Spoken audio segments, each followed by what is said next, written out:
Yeah, tell Mikey you can show. Mikey. Mikey. Mikey. Okay, but you gotta tell him to be quiet about the galaxy far, far away. Thank you. Appreciate Okay, it. all the people that are spectators, please don't visit, so we can get all the recording done very quietly. So we'll burn tapes, you'll get to hear it again later if you want, and we'll burn some CDs for people if they need it. One per family for sure, we'll give one out, you can burn them for your brothers and sisters. Okay, I know Uncle Clyde has been rehearsing all the way from Texas. I wanted to say he's been telling his lies since he left Texas. Oh, no. He lived in Texas too long, it runs off. So we're gonna let Uncle Clyde start for us, and then any of you be sure to chip in and tell your side of the story or correct anybody that you feel needs to correct. All right, Uncle Clyde, take it away. I thought I was the champion liar, Texas and Oklahoma. But some guy by the name of, his initials was Roger, paddlefish down here.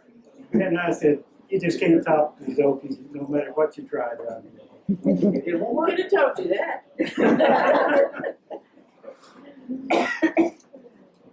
Okay, who's starting? I'm starting. I want to get it over with. All right. Okay, this is the deal. When I was 13, my mother had a heart attack. We didn't have another baby for 3 years, but I had 5 kids in diapers. And I'm thinking, God, what have I done to deserve this? Well, then later he showed me. But anyway, my kids said, Mom, the nuns want to know what you did as a teenager. I said, dirty diapers, I gotta tell you. That group is a mess. And they said, what games did you play? And I said, no. So I want to tell you what my mother did. My mother played basketball. My dad played basketball. Most of the neighborhood kids, that means in a 15-mile radius, played basketball. Well, they won a big game. It was wonderful. And they walked home from Purim. Oh, dear God. Can't even imagine. Anyway, so they said they decided they would just cook. And they'd make some stuff to, for everybody to eat. So they went in and woke up Grandma. Grandma says, well, you know what to do. And Mom says, yeah. So she assigned the girls to go out and catch the chickens and wring their necks. What happened to microwaves? I'm telling you. So they did like 25 pounds of potatoes. They peeled them and mashed them and they had 4 chickens because that's what Grandma allowed them. And they got those all fried up. And by 5 o'clock in the morning, they had a snack going. And I said, what'd you do? And she said, well, we had to go to school. So we went and got dressed and we went on to school. And I said, how'd you get there? She said, well, we walked the same way we got home last night. So it was a big dude. I'm thinking microwave, refrigerator. Okay, my kids are starved to death. A couple of weeks ago, I heard about the chickens and what they do when you wring their neck or cut their neck off. Well, yeah, they jump around. Yeah. And Sharon says, I can't eat those things. And guess who raises chickens? 50,000 at a time. She don't eat them either because she said, I just couldn't stand it. I just got that chicken's head off and it just was doing like this. And I thought, I just can't eat that. Somebody said, I said, yeah, that's what happens. And somebody said, I bet you've never wrung a chicken's neck. I said, wait a minute. My mom and dad raised chickens and they butchered every 6 months. Who do you think's out there wringing them chicken necks? Never done or come up with something. Yeah. Get away from me. And that's my life. Welcome to it. I wanted to ask these girls a question about the time the people of California was there. How many biscuits and stuff that was made while they were there? I have no clue. I was little. Yeah. Oh, no. You didn't make this. They had floods in California. They get there one time, too. The kids from California, the snipe hunt over here. And they just thought they had a great time. We said, well, there were possums in the caves. Great entertainment. Uh-huh. I got a closer story than that. Jim and Jean took Bill and I sniping and left us in the pasture. Well, since we played in that pasture since we were that big. They went back to the house. Grandma was violent. What have you done? And our mother just went up in a big puff of smoke. We came back. You can see the house? Yeah. What's the big deal? I don't know. We didn't I catch wanted any you stuff. to tell about the time I outran the bumblebee. That's one of the stories I was going to tell. I knew I was gonna get into that. She was small, while we was on that, reminded me of this story. That when we first moved down to Forum, there, the first year or two, we didn't have a hay baler. And we stacked hay down in there. And my little sister, I don't know why she was down in the hay meadow. I was helping. Or something. Anyway, there's a bumblebee nest in it. They found when they mowed through the bumblebee nest, they made it there. And I think she was down there trying to find out just what bumblebees were about, but we probably missed it. Anyway, she got down there, and I was up on the wagon stacking hay. And I think I saved her life. I think I was about to have a heart attack. I know this is true because I heard her down the hay bed, Screaming and yelling. and I'm coming up there. The big brother was going to save her, When I was up there, and anyway, she got closer and she was, this bumblebee was just behind her. But he couldn't catch her. He was Oh, it's here. She was hard as a bumblebee after me as a bumblebee. And when it come by me, I just dumped her. His full hay on top of her and the bumblebee. I was glad. The bumblebee decided he couldn't chase her far enough. And for that reason, because I think if she'd ever caught her, she'd have been dead. Yeah, I thought I was. They'd always told me about how bad it was if you got stung by a bumblebee. Well, they had me believing it. I was really scared. She was fast. Okay. When she made that run, that bumblebee got in her hair, and you never saw such a dance and waving her hand. But when she got him out there, she made that baler in the blood. Well, I've got stories here. I got one more little story to tell about the farm. One of the things we're talking about the farm. And this is primarily about me and the farm. You older people here know about the pasture and the well down in the corner of the pasture here. No doubt. And it was almost ground level, and we had posts across top of it. A dug well about yay big around. Not very too big. Not for posts. And Dad put posts across it to keep the cows from falling in. Well, the cows in the springtime, the water table was so up to the top. But the cows enjoyed drinking out of the well. I don't know why. But they did. They pushed the pole back a little bit, and they got in there and they would drink the water out of the thing. Well, I'm over from the pasture. I don't know why I was coming by there, but I was coming by there and I heard a noise over in the well. I'm a little bit curious type anyway. So I had to go find out. I thought maybe there's a dog that fell in there, or a rabbit, or maybe even a raccoon. I've got to go find out just what this noise is. Well, I went over there and I peeked down in there and couldn't see anything. And then all of a sudden, out from under these posts, here was this thing. And the only thing I could remember of it, it reminded me of the stories that you saw the books, the little comic book type things, of the dragon's face. Well, I know there's no dragon.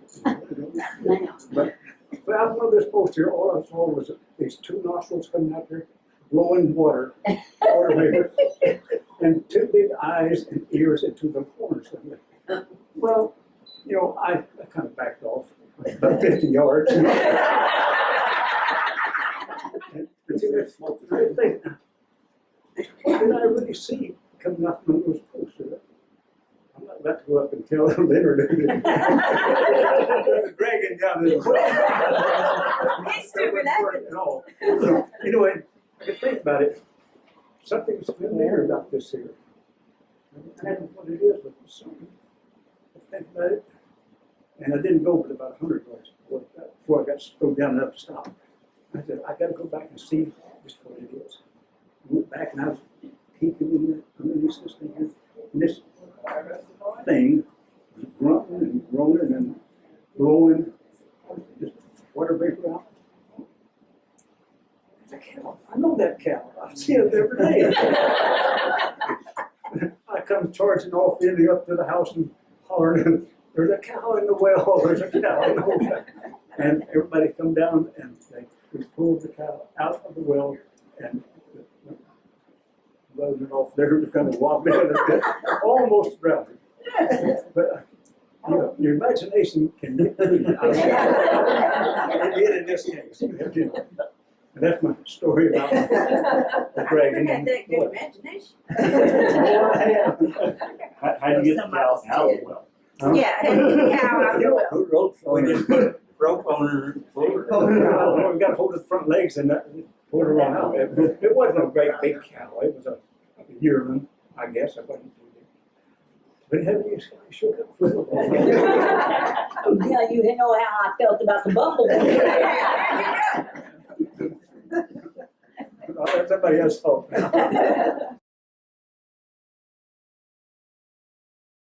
Well, I want to tell about Grandma and the cooking stove, you know. She cooked with a wood stove.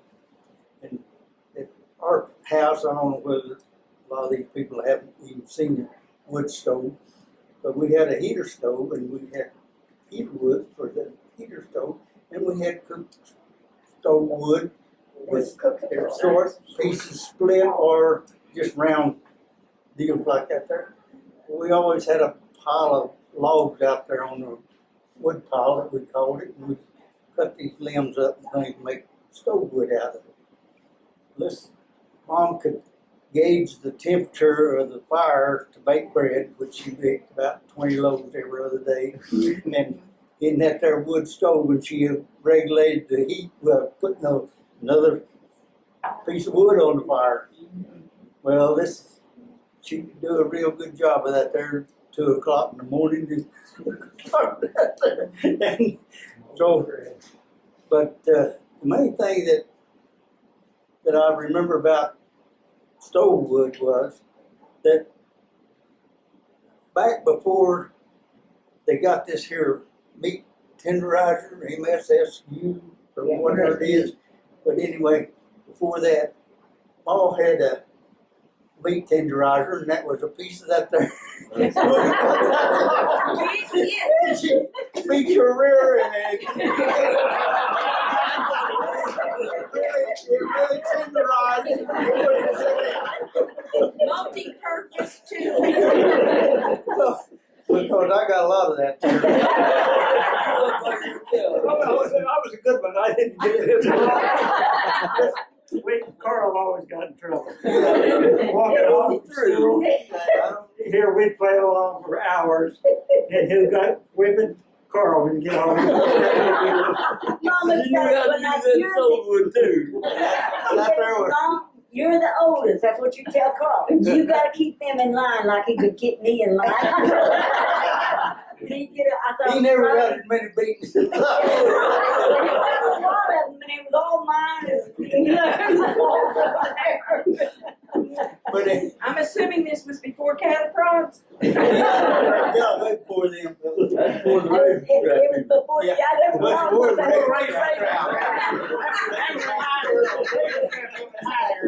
the They had to have something stronger than a wood. One time we was in grade school up, Davis old school up there, and in the school last day they had a picnic or something up there, and we was up there. Well, me and Perry wanted to go up to some boy's house there and stay all night. And we just kept on begging Mom to let us go, and she said, okay, you go up there, but in the morning you get up, you come home. So we got chopped corn, got a whole corn up there. So yeah, oh yeah, we'll be right up there. Well, we got up the next morning, and this old boy his dad and them had an old goat there, and we hooked that goat up to a little cart, and we run around all over the country up there. And about noon, we went down to the creek and we swum a while. And just before it got dark, we come home. Mom was out on the woodpile out with whatever stove wood. Prior planning, Mikey.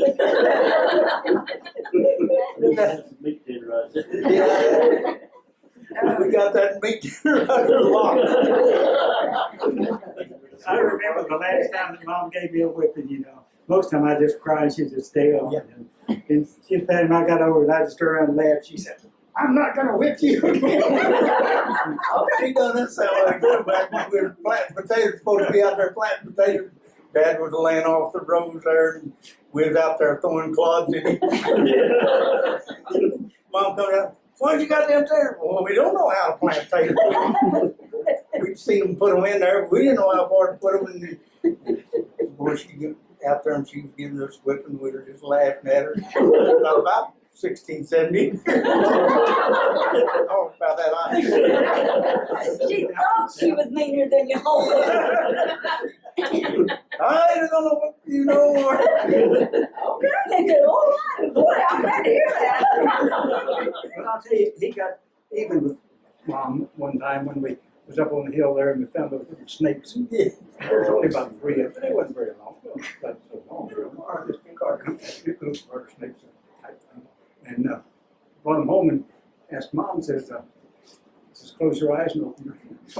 Oh, bad choice. Well, Mom was vulnerable for that kind of stuff. Yes, she was. And so, as he Naive. put the little snakes in there. So Yeah. it scared us to death. You can ask your dad about that. Oh, yeah. Tell about Alpha Jean Breedlove. Well, Jean Breedlove was one of the teachers we had in that Hickory Ridge School. She was the only teacher they had. Anyway, and so Alpha Jean, they had come over to the house to play cards. So she thought it'd be fun to get one of those cans that had one of those snakes that, you know,